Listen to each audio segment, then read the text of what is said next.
This really peeved me and my colleague off. He sat 3 banks of desks from us. He had no excuse, as he knew full well there were no men on the team.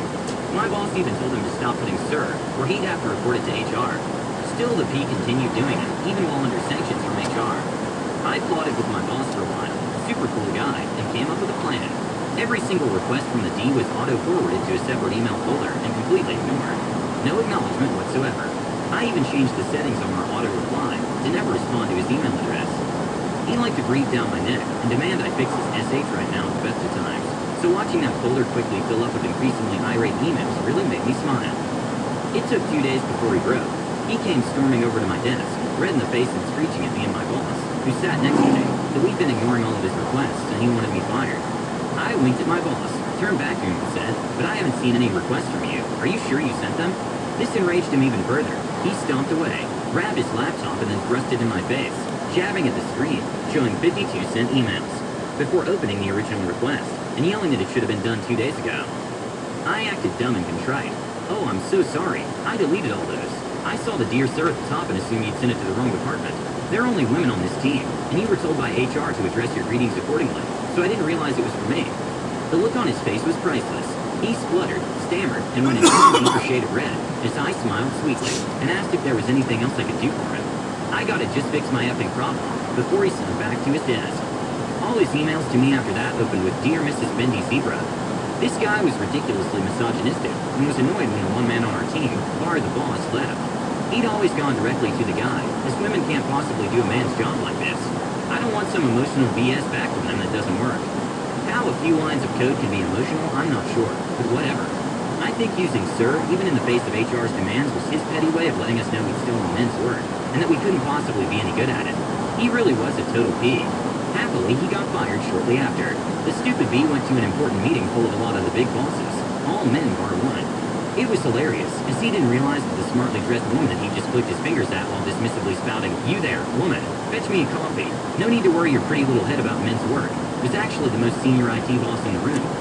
It went down about as well as you'd expect. This woman is a bad A, and to get where she is, she had no problem being seen as the B. She immediately kicked him out of the meeting, called HR, and he was escorted from the building, less than an hour later for discrimination, and breaching his final warning contract. Calling the senior IT boss woman, and dismissively demanding she fetch him a coffee and let the men deal with things, was the straw that broke the camel's back. He was gone within the hour. I could have died laughing, especially as the security guard that escorted him out was also a woman. You could practically see his brain melting, while trying to grasp what had happened. But, they're girls doing men's jobs. Does not compute. It really did make my day, when the big boss got him fired. He was a thorn in my side for so long, and knowing that I no longer had to deal with a woman-hating F-knuckle truly made my working life much happier. I genuinely hoped that the only place that would employ him with such awful references was one that was full of women. It would be the equivalent of a go straight to heck, do not pass go, do not collect 200 pounds for the a-hole. And the last story is, cut the line, no morning coffee for you. A bit long, but I wanted to fully capture the ridiculousness of this unreasonable person in all its glory. I was at the Starbucks near my workplace yesterday, and since this was smack dab in the middle of a business office district, the line at 8:40 a.m. is huge. This is why I always leave a 20-minute gap in the morning, if I plan on picking up a crab. Otherwise, I just go to the DD nearby, since the line typically stretches well past the entrance. People online usually leave a gap in the line at the doors, so people can get in and out. I'm online, been waiting about 5 minutes, and get to the point where I'm the guy just before the gap, with a few feet between me and the person in front.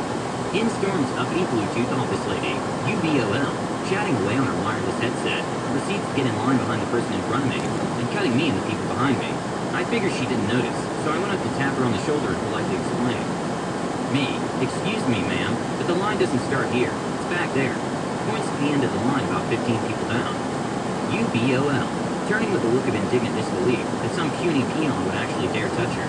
Excuse me, don't you see I'm on the phone here? How rude. Turns back around. Me, tapping her shoulder again, now a bit annoyed. Ma'am, you just cut in front of like 15 people. Line starts back there. UBOL, talking to whoever was on the phone. Hold on, give me a sec. Turns to me, hands on hips.